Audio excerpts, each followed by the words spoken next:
The Mediation and Training Collaborative offers mediation services to individuals, families, schools, workplaces, and organizations in Western Massachusetts. In this dramatization of a mediation, Walter, who has rented out an apartment in his house, is having a conflict with his tenant, Marcy. Walter is asking his daughter, Linda, for advice. Do you remember when we tried out mediation before? You know, it's really affordable, and I think they do a lot with landlord-tenant issues. Yeah, Donna suggested that. Maybe I'll try that, Linda. Don't worry about me. Okay. Because this situation involves a potential eviction, the mediation is currently a free service, thanks to state funding. We're going to listen in while Walter and Marcy begin explaining the issues that brought them to mediation. Let me just remind the two of you that you both agreed not to interrupt the other one. So as we proceed, when you're talking, I'd like you to make a note of anything that comes up for you, but because I certainly want to hear about it, but I don't want you to be interrupting Walter, and Walter, I don't want you to be interrupting Marcy while she's speaking. Okay, Walter, let me begin with you and find out from you what it is that brought you here today. She's my tenant. Right. I didn't want to have a tenant. Mm-hmm. My daughters made me rent the little apartment. I didn't want to do it. I thought I was renting to one person. Every weekend, this guy shows up on a motorcycle. It's like it goes, He parks it on the grass. On the grass, he parks it. The neighbors are complaining. They make noise. She makes noise at night. That the both of them argue. Sometimes they laugh. Their music, it throbs. It throbs in my head. Boom, boom, boom, boom. I don't know why they can't play good music. It's driving me crazy. I can't, my neighbors are complaining. They don't like the noise. I have a good neighborhood. It's not something, I take it seriously. I try to treat my neighbors right. We've been living together. But listen, this is aggravating me, and something's got to change, or I'm going to evict her. Something's got to change. All right, so let me see if I've got this straight. Walter, your concern is that it feels like you have two tenants rather than the one, which was what you She's got set a out boyfriend that to, comes every weekend. right? And then the noise seems to be an issue for you, and The music and the motorcycle. The Okay. music and the motorcycle. All Too right. loud. I think I've got that. All right, thank you, Walter. Marcy, would you tell me what the issues are that you're concerned about? He complains about my boyfriend coming all the time. He never told me you can't have him come over. Mm-hmm. He complains about the motorcycle. What am I supposed to do about Next you'll that? have a whole gang. It's his, we're not gonna have a gang. I don't know what I'm supposed to do. I have to work to pay my rent, and now I'm here going through this process, and I can't even be at work right now. Can I say something? Just 1 minute. Was there any other? Well, no, I just issue that don't know what want- you want me to do. Okay. I want you use water and electricity like it's free. You take showers 10 times a day. I don't know what you do up there. It's not free. It costs me money. It's more than your rent. I want to come in here for a moment to say it sounds as if you are adding another issue. We had identified that the noise was an important issue, and that the motorcycle and where it was parked was an important issue. Yeah. And now you're also talking about the cost. water use. Yes, Okay. thank you. All right, Well, I so know, I've he's got told that. me about the water before. Thank you. I'm glad you mentioned that, and I've added the usage of water and electricity to the list of things to speak with Marcy privately, if you'd make yourself comfortable outside.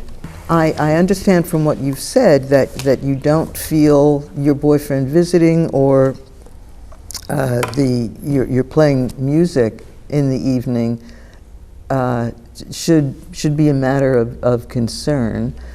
You also indicated that there was some legal issue for you. Yeah.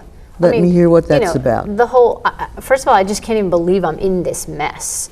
I'd like to stay. I don't know if that's possible at this point. I mean, we're just really not getting along. He's really pushing me, saying he's going to evict me. I mean, what am I going to do if he evicts me? And so, you know, he's backing me into a corner. I can get triple damages because he didn't take my security deposit and, you know, put it in whatever that escrow account thing is people always talk about.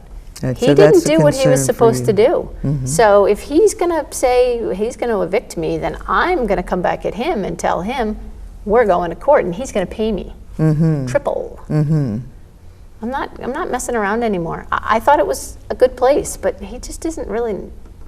He just, I don't know. It's like sometimes he doesn't hear me right. I don't know. Maybe it's a hearing issue. Something is different than when I first moved in. All of these issues have kind of piled up over time. Okay, I like doing the dishes. You know, I don't want to bother to use the dishwasher, but he doesn't have to just go dumping that in here. I didn't even really know about that. Like, he'll say it to me sometimes. How much water do you use? Who pays attention to that? How do you even know? But your preference, tell me if I'm understanding this right, your preference is to stay in that apartment because you do like it, but Yeah. without being concerned that your landlord is unhappy with your tenancy. Is that right? It's true. It's a really good apartment. And I mean, he's not the worst landlord in the world. Well, when when the three of us get back together again, would you like me to share with Walter the fact that you really like the apartment and you'd like to figure out a way that would be possible for you to stay there? Yeah, if it's possible. Okay. I thank you very much, and I will share with Walter the things that you and I have talked about. And I'm going to ask you now if you would wait outside so that I can have a conversation that's private with Walter. Sure. Thank you. I don't like having a stranger in my house. My daughters say I should have someone there. They say sometime I'm going to need a caretaker. I don't need a caretaker. I forget some things sometimes, but they said I have to have someone there now, and that I'd get some money from it, but the money's not worth it. The money's not worth it. She's too loud. You know, you get older. You get older, you can't have what you want anymore. People tell you what to do. I didn't expect this. I don't want to have a stranger in my house who makes me uneasy.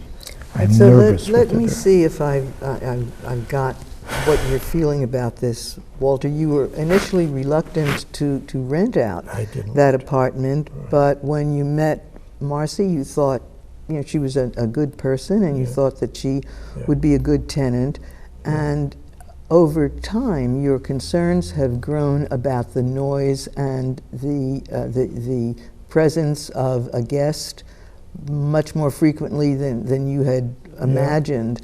And that all adds up to your not feeling really peace of mind about having a my tenant. daughter offered to live with me, and I didn't accept.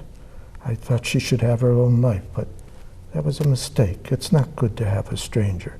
But if I'm going to have a stranger, I just want her to offer a little respect. You get older and people just tell you what to do. It's not good. Could you tell me what would be evidence of Marcy respecting you, Walter? I mean, it's a wonderful word, but I want to be sure that it means the same thing to you as it means to me. She stays up late and makes noise.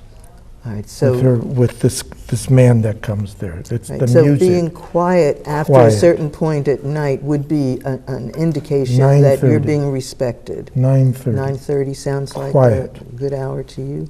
Okay. 9:30. Are there other things that you would like Marcy to be doing that would indicate He that she's shouldn't be there respectful? every weekend. I didn't rent to him. All right, so you would like her friend to be there less frequently. I charged her for one person. Following private sessions, Julie, the mediator, brings Walter and Marcy back together and summarizes their agreements. That the noise level from Marcy's apartment will go down at 9:30 p.m. That Marcy's boyfriend will stay over only on alternate weekends, and they will help with some chores around the property. That Marcy and her boyfriend will be more careful about their water usage, and that Walter will put Marcy's security deposit in an interest-bearing account. Through the process of mediation, Julie has assisted Walter and Marcy in restoring mutual respect and in better understanding how to make their landlord-tenant relationship a more positive one.